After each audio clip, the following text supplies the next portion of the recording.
আগুৱাই লৈ যাবই লাগিব। ডু অৰ ডাই ফাইট হ'ব। আমি জিকিমে, হম হোংগে কামিয়াব, হম হোংগে কামিয়াব। ছেপ্টেম্বৰৰ শেষৰ ইলেকশ্যন দিন কাউণ্টিং নোহোৱালৈকে বিজেপিৰ কাৰ্যকৰ্তাৰ কোনো বিৰাম নাই, কোনো বিশ্ৰাম নাই। আমাৰ মাননীয় প্ৰধানমন্ত্ৰী নৰেন্দ্ৰ মোদী ডাঙৰীয়াৰ বিটিআৰক লৈ যি সপোন আছে, আমাৰ মুখ্যমন্ত্ৰী ডক্টৰ হিমন্ত বিশ্ব শৰ্মা ডাঙৰীয়াৰ বিটিআৰক লৈ যি সপোন আছে, এই সপোন। खुलुमबाय मानगोनां गाइस आरो रायजोफोर। भिडिअआ एबारनिफ्राय कन्टिनिउ फैसिगोन। एसे बेस्थ'मोन, लोगोसे टाइमाबो शेड्युल जायाखैमोन, एबारनिफ्राय जासिगोन। स' दिनैनि खोथायाव मानगोनां आसामनि सीएम हेमन्त बिश्व शर्मा बिथांजों गोदानै गायसनजानाय स्टेटनि बिजेपिनि प्रेसिडेन्ट दिलीप शइकिया एमपि बिथांजों मा कन्ट्रभार्सि सालायदों, सिङाव मा दं।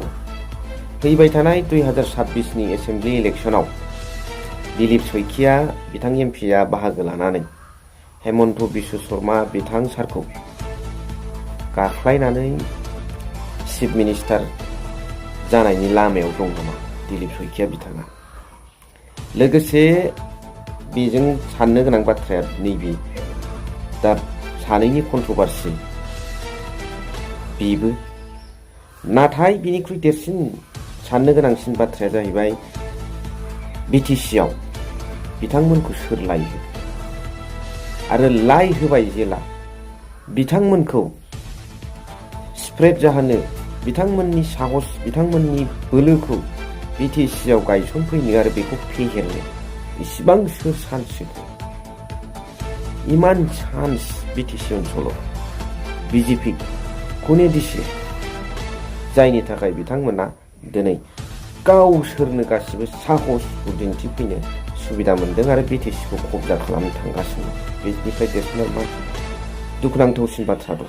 दिलीप शइकिया मोनबादि सासे एमपिआ मा बिटिसि सोरजिनायाव बिराद अबदान दंमोन नामा?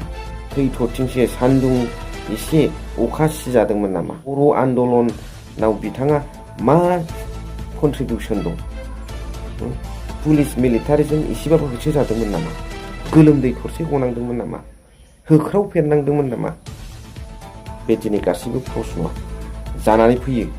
बेखायनो गावबा गाव राजखान्थियारि सार्थ बा बबेजोंबा थबस्र' सोमोन्दोखौ बस'नांगौबाबो बस'नानै रिजनेल पलिटिकेल पार्टिया ज' खौसे जायोब्ला बिराद मोजां जायो।